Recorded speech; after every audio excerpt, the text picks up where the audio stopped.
What's up, everybody? My name's Chance, and today we're going to be playing a Selesnya Saprolings deck. Can't remember what actually spawned this idea. Let me go back and look through my decks real quick. Oh yeah, I was playing a mono white healing, and I saw somebody running Ajani's Welcome and playing a bunch of tokens, and I was like, you know what? I want to try a Selesnya Saprolings. I've done Golgari Saprolings. Now I want to try Selesnya, so we're gonna hop right into the deck tech, and I did put the intro before anything else this video. Let me know how you guys like it. I had a comment telling me to try that out, so we're gonna take his request and see how it does.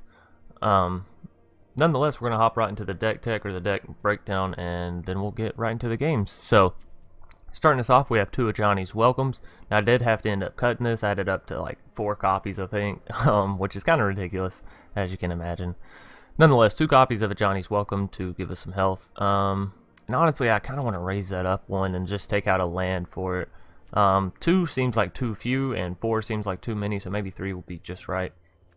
Nonetheless, moving on, we have 1 Shaper's Sanctuary, 2 Dawn of Hope, 2 Pride of Conquerors, and I'm not going to explain the cards as much as we are coming close to the end of Guild of Ravnica, which means new cards will be coming out soon, and I'll be explaining all new cards all over again, and you guys can pause and read the cards real quick, or you can go to the deck list that I have down in the description below. If you click show more, I have a full deck list that you can import to MTG, as well as a deck list on Aether Hub, to where you can pull it up and see all the cards.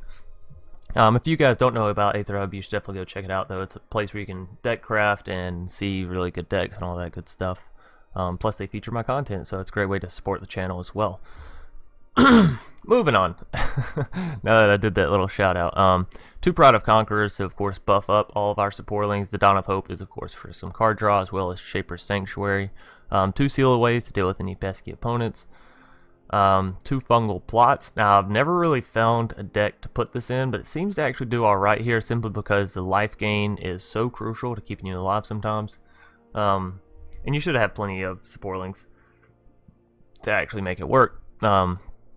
And you're not going to be pulling back any cards from your graveyard, so you don't really have to worry whenever you go to exile them. So, moving on, we have 3 Saproling Migrations as, a source of Saproling generation. 2 Song of Freyalise to buff up our Saprolings, as well as make them sort of turn into some Lana War Elves with a little bit extra spike, as they can be used to add any mana, so can help us cast out white spells as well. 2 Sporecrown Thallid, as this will help you buff up your Saprolings and all of your fungus creatures who aren't Saprolings. Yavimaya, and I think Tendershoot Dryad, yeah, so he doesn't get the buff from Sporecrown, but that's alright. Moving on, we have 3 Yavimaya Sapherds. This is again a Saproling generation, another card you can exile with Fungal Plots. Just sort of fits in real nice with the deck. 2 Conclave Tribunals, so you can get rid of some, again, pesky enchantments or artifacts or whatever you want, really, with Conclave, minus lands, of course. 2 Ixalan's Bindings to hopefully permanently remove any pesky creatures or key cards, basically, from our opponents. 2 copies of Shalai. Now, I found Shalai actually works really beautifully in this deck. Two things about her. 1, she gives hexproof to all of your Saprolings. Fantastic. 2, for 6 mana, you can put a +1/+1 counter on each creature you control, and as we're going to be trying to pump out Saprolings, we're already playing green-white, so we can pay that. It's just really, really good. And if you get Song out and you have a lot of Saprolings, you can pump Shalai twice sometimes, which is excellent, right? Putting 2 +1/+1 counters on all of your creatures. Fantastic. Nonetheless, moving on, we have 2 Path of Discoveries. Obviously, every time a creature enters the battlefield, it's going to explore, and spawning Saprolings as much as you possibly can is obviously going to help this. So, 2 Spore Swarms, instant speed Saprolings, really great for defending. Say they're going to attack in with a 3 creature. If you already have Path of Discovery, you could block all the way up to 6, depending on your explorers. So yeah, really, really cool and good card there. The fact that it comes in an instant speed is really crucial. Moving on, we have 2 Tendershoot Dryads. Excellent card if it can stay on the field. If not, that's the name of the game. 1 Tristani Discordant found this card works well if they manage to like kill your Tendershoot and bring them back on their side. You can throw out Tristani and get them back, as well as buffing all of your creatures, as well as spawning in 2 more. So just a really good card. And of course, March of the Multitude to spawn in a bunch of little lifelink creatures that sometimes you just need to sustain, and you can't do a Saproling deck and have this many creatures out and not run March. I feel it's just too good of a card. So nonetheless, the lands are, you know, what I can manage to do in order to keep our mana good and not from being too flip-flop one way or the other. Nonetheless, that's the deck breakdown, and we're gonna hop right into our 3 games now. Alrighty, here we are in game 1 up against Jam. So hopefully we'll be able to jam them up and win this game. This is an okay deck, or an okay hand rather. I guess it's an okay deck too, but not too great, not too terrible. Most of the decks, I don't know if you guys realize, they're really just fun for me, and they're only situationally fun. Like sometimes I'm like, you know what, I want to play a lot of creatures, and then sometimes I'm like, you know what, I want to heal a lot, or you know what, I want to be a douchebag and steal all of my opponent's stuff. So there's really just I don't know, a whole lot of decks that I've made that just making because I wanted to try the deck out, and I find that's probably the funnest part of Magic, not necessarily the we're gonna wait to throw down the Sporecrown. We're gonna throw Yavimaya before it. But yeah, that's the fun with Magic. It is fun playing competitively, like grinding up to plat and halfway through plat and then back down to the bottom of plat as I was trying to get to diamond, but sort of giving up on that for a little bit as I'm more focused on Allegiance coming out and what I want to be doing with those cards. He is playing Dinos, Naya Dinos. Interesting. I always enjoy seeing dinosaur decks to see what combination people are using, if that makes sense. And Urban Utopia, so he's definitely going to ramp pretty hard. Oh, never mind, that's the one that only adds 1 mana.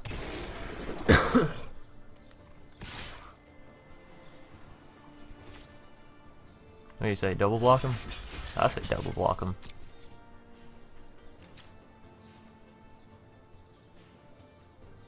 I don't think he realizes how good that card is, allowing him to ramp, allowing him to bring back a dinosaur card. Him just throwing it out like that was really kind of careless.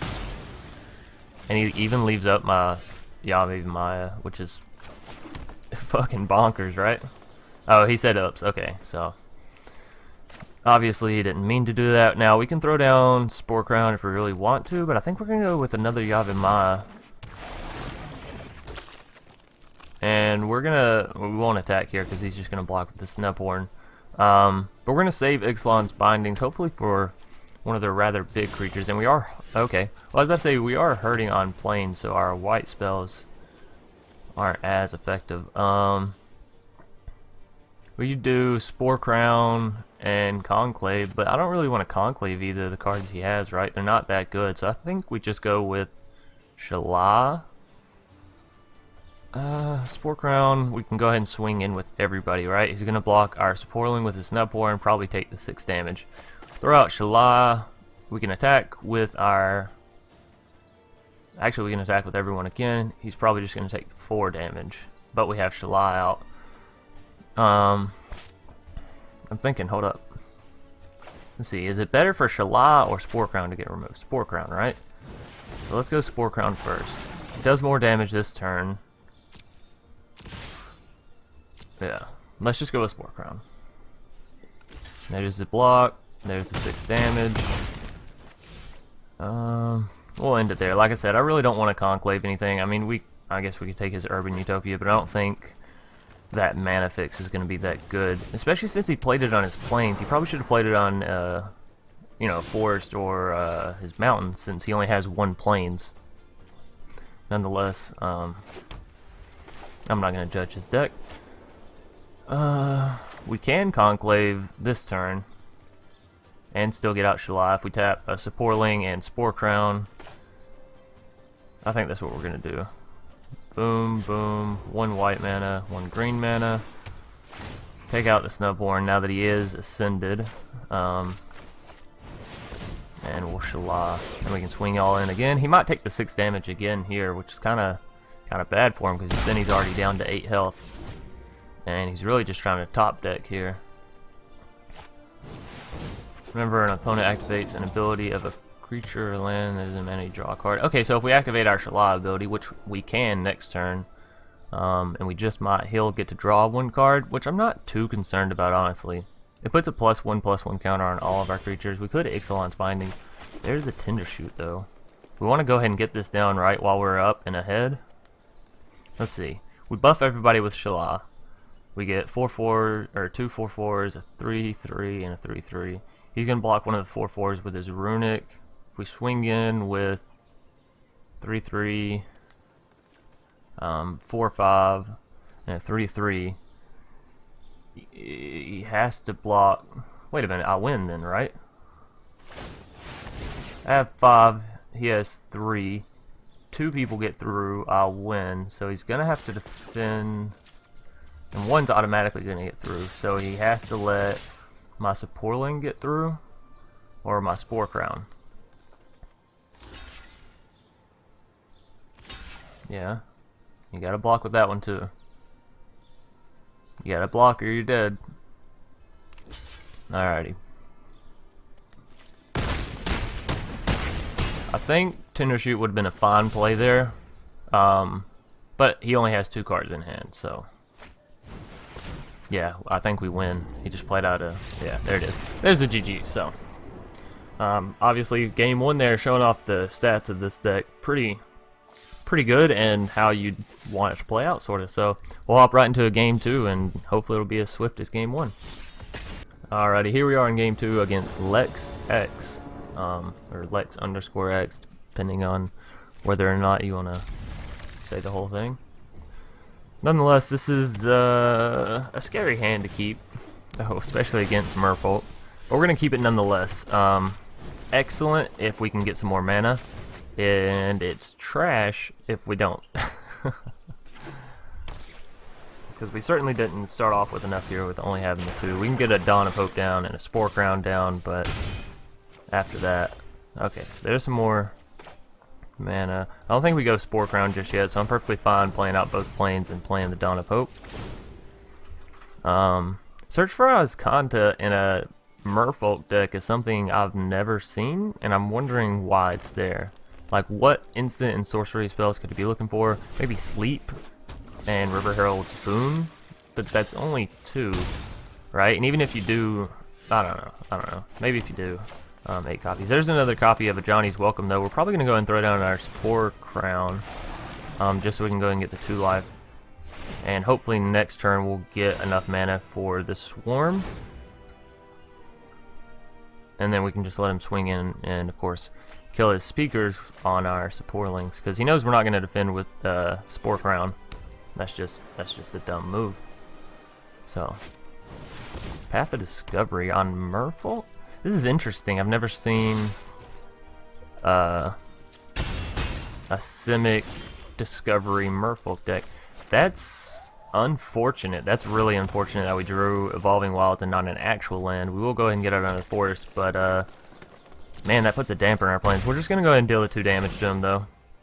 Never know when that 2 damage could come in handy.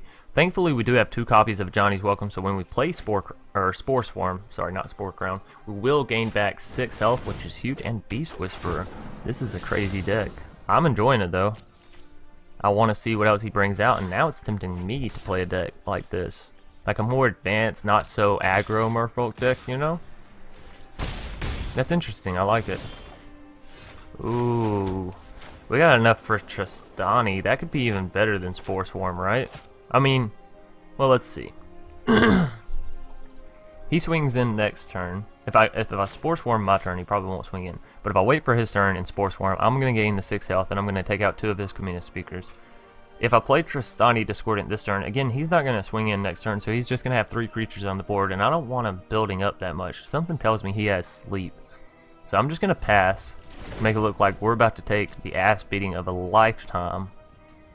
And, yeah, I guess we'll hope that our Spore Swarm doesn't get countered. I don't know what kind of cards he's playing, so he could definitely be running some counter. Yeah, Beast Whisperer is crucial to him. If we get a Conclave or an Ixalan's Bindings, probably going down on the Beast Whisperer, then the Path of Discovery. I'm perfectly fine with him having Path of Discovery right now, as every card, or every creature he plays, rather, is going to show us a card in his hand. Yeah, so he's definitely building up. I'm assuming he has Sleep in this deck. If not, I'd be a little bit baffled. Slippery Scoundrel? Okay, I thought he was only playing Merfolk, but now it seems to be a little bit... Cynic Ascension, maybe? I don't know. This is odd. This is an odd deck that we're up against, but that's okay. Like I said, he's going to swing in with everything here. We'll throw down our Spore Swarm. Unfortunately, he didn't swing in with Beast Whisperer. That would have been really great for us. I definitely would have double blocked that and just taken out one of the Kamina speakers. Nonetheless, gaining back 6 life, taking out 2 of his creatures. Perfectly fine trade with me.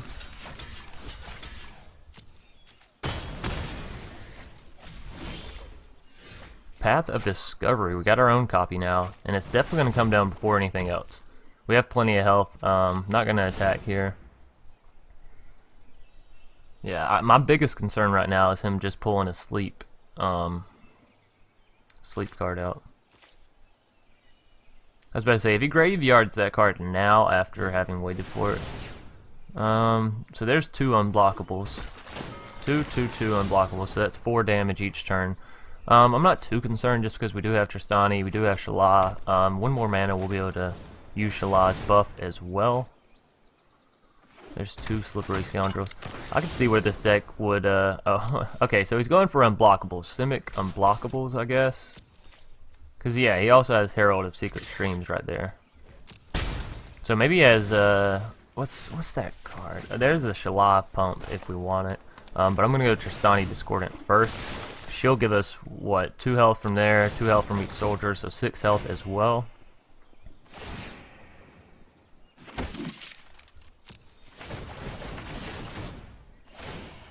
Alrighty. Wonderful. So we'll be over full health, or right at full health. Yeah, right at full health. Yeah, well, I'll take another Ajani's Welcome for damn sure, actually.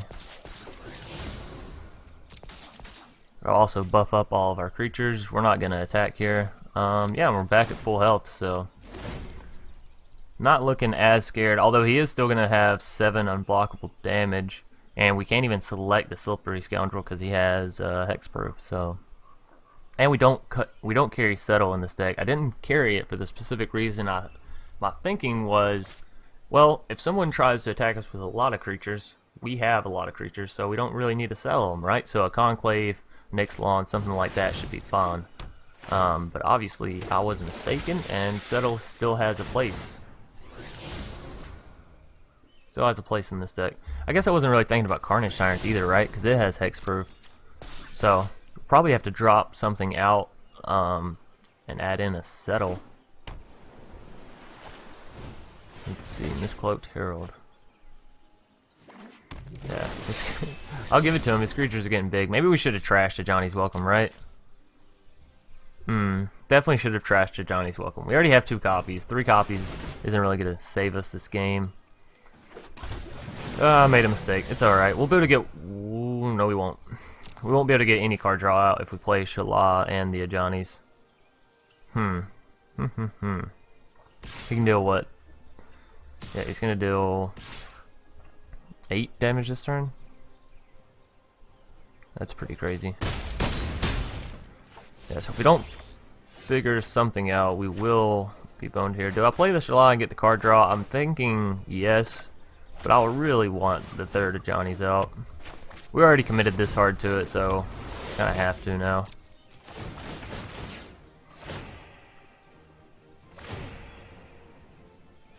He still won't kill us next turn, so this card's gonna have to be... Yeah, that'll work.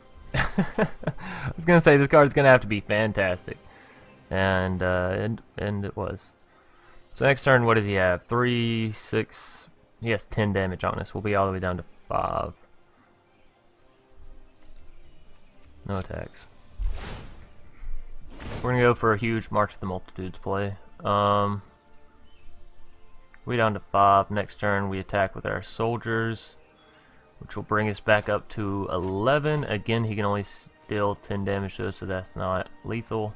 Those soldiers will die. We'll still have 5 non-creatures to get out. 6 March of the Multitude, 6 times 3s, 18 health from Ajani's Welcome alone.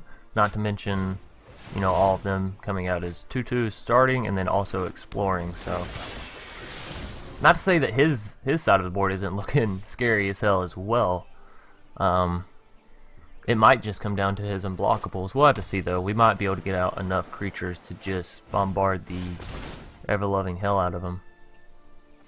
Of course, he's not doing a bad job himself. He doesn't have any like generators so far, and he's done a pretty good job of getting out a lot of creatures. So far, Aquatic Incursions is the only sort of token generator he's got out so far. I'm really surprised he's not running Deep Root Waters, but maybe he is, and it's just deeper in his deck somewhere. Either way, his side is looking scary.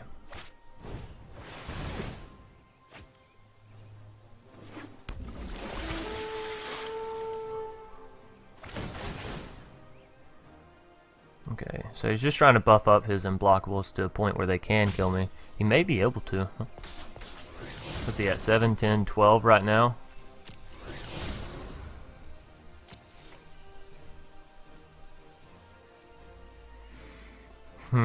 We may just march with everybody, right? That'll give us 2 more, which will give us, what, 8? 8 times 3 is 24 health.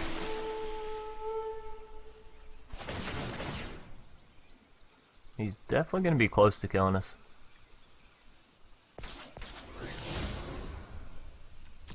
Yeah, we'll have all of 2 health. I'm okay with that. He's down to 26 cards, so him milling himself seems rather possible. This Beast Whisperer is absolutely insane. Beast Whisperer plus Path of Discovery, I'll give it to him, is fantastic. This deck he has seems to be doing really good, and I can see where it would win. But unfortunately, it's not going to win him next turn because we're about to march. About to march so big. Alright, so 3, 4, 5, 6, 7, 8, 9. No, I did that wrong. 3, 4, 5, 6, 7, 8, 9. No, I didn't. Wow. My math was off last turn. There we go. So 9 times 3 is 27. Gonna put us back all the way up to 29 health. We'll get 9 Path of Discoveries. So yeah, there's 37. Oh no, there's a fuck ton of actions that's about to happen. So hopefully it doesn't run us out of time just for all of this stuff activating, right? Okay. Let's just scoot that over to the side. It's gonna take quite a while for it to get through all the Ajani's welcomes. He said good game. He's probably just going to sleep me next turn, right? I said he had it in his deck. He more than likely does. If he sleeps me next game, then, yeah. I'll go ahead and throw out the good game, too.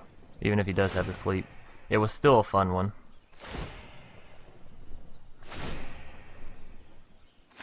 Actually, no, yeah, sleep would work. He would demolish me with sleep. And surely he has it, right?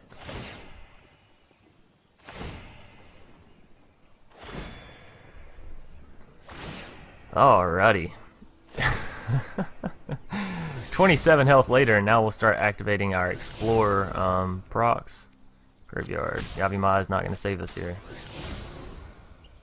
Graveyard. Shaper Sanctuary is not going to save us here.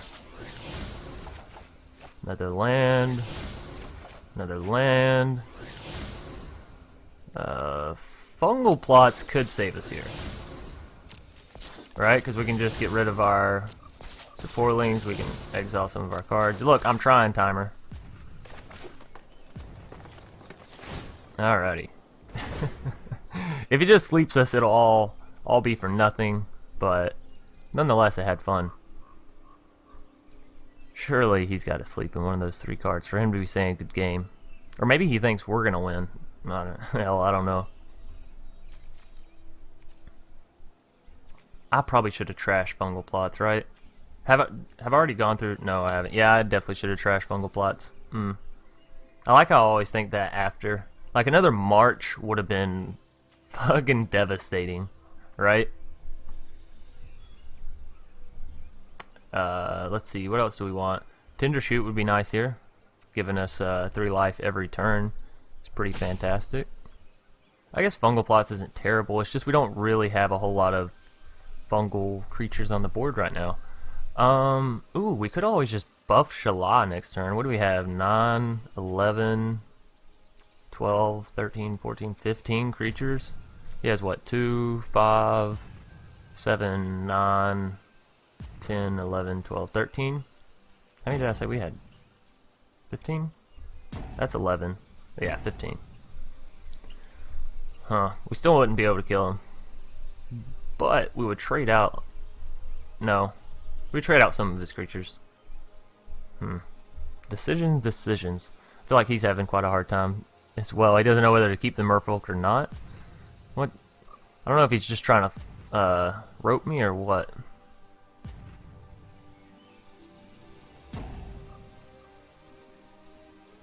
Maybe? I'm not quite sure what's going on here. He just didn't play anything. I'm really... What do we have? We have 8 mana, so I can play this and do the Shalai buff. And the only creature card we can really exile is our Yavimaya. Which honestly might be a play. I don't know. He just said oops. Maybe he didn't mean to. Maybe he didn't mean to just pass this whole turn there. I don't know.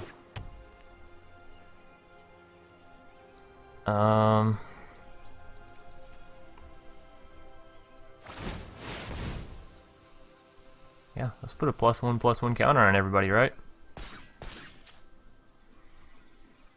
And I think we just swing in. You know, with all of our tokens. That's, what, 12 attackers? We're going to gain a fuck ton of life regardless anyways, even if he manages to kill some of them. Which he probably will. He has enough creatures with... Well...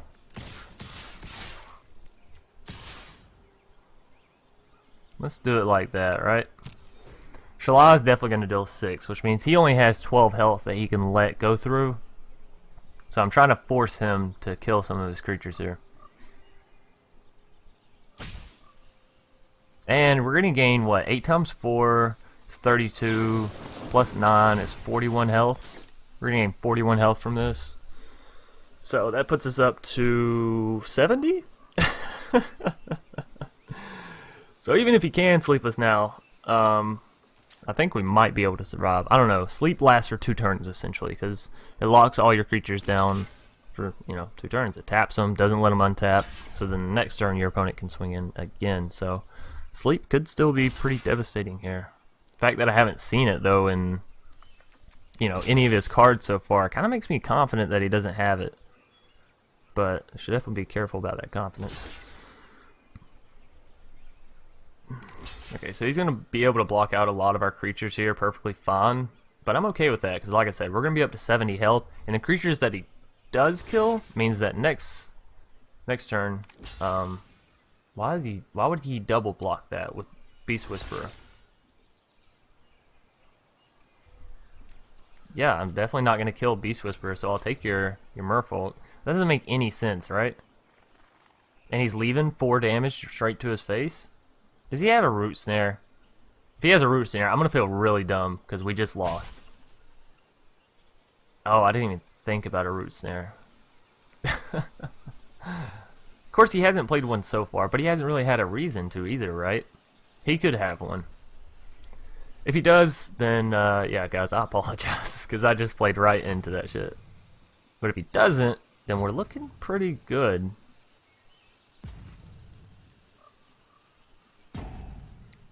There's only 4 creatures left to defend with, would be pretty deadly. Okay, so we win.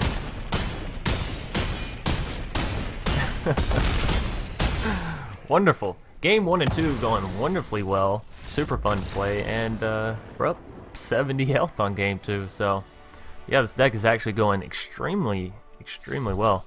And we will hop right into a game 3 now. Alrighty, and here we are in a game 3 against DWE Comms. And this hand is actually atrocious. This hand is too! Alright, we're going down to 5. Don't want a Shalai. Unfortunately, we do have to send her away. We need a land. We need a land desperately. We need everything, actually. We need a miracle to win this game.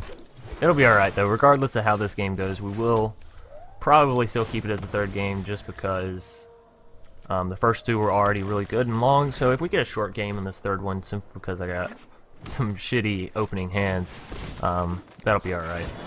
And typically, like I said, these are the games that I do cut out. So if you guys are ever wondering, like, oh, he says he cuts out games, I wonder which ones they are. They're games like this where, like, the first hand was just awful, and then I mulligan, and I got, what, 4 forest and 2 white spells. So obviously I'm going to mulligan that because that's just a fucking pipe dream, considering one of them was Ixalan's and the other one I think was Conclave, right? So yeah, games like this I would just immediately concede and cut that part out of the video. But because the first 2 games were already really fun and really long, I'm figuring just leave it. We'll play it out. We might be able to win. Looks like he's running Elf Ball type deck. Conclave Tribunal? I don't think so. Let's go Sporecrown.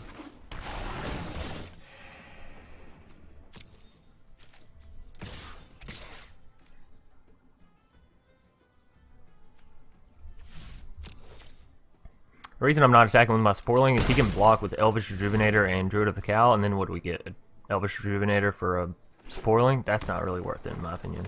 I mean, it is. He paid 3 mana, but the 3 mana really comes from the land draw. And this way we have a Saproling to defend his Druid of the Cowl this turn, so.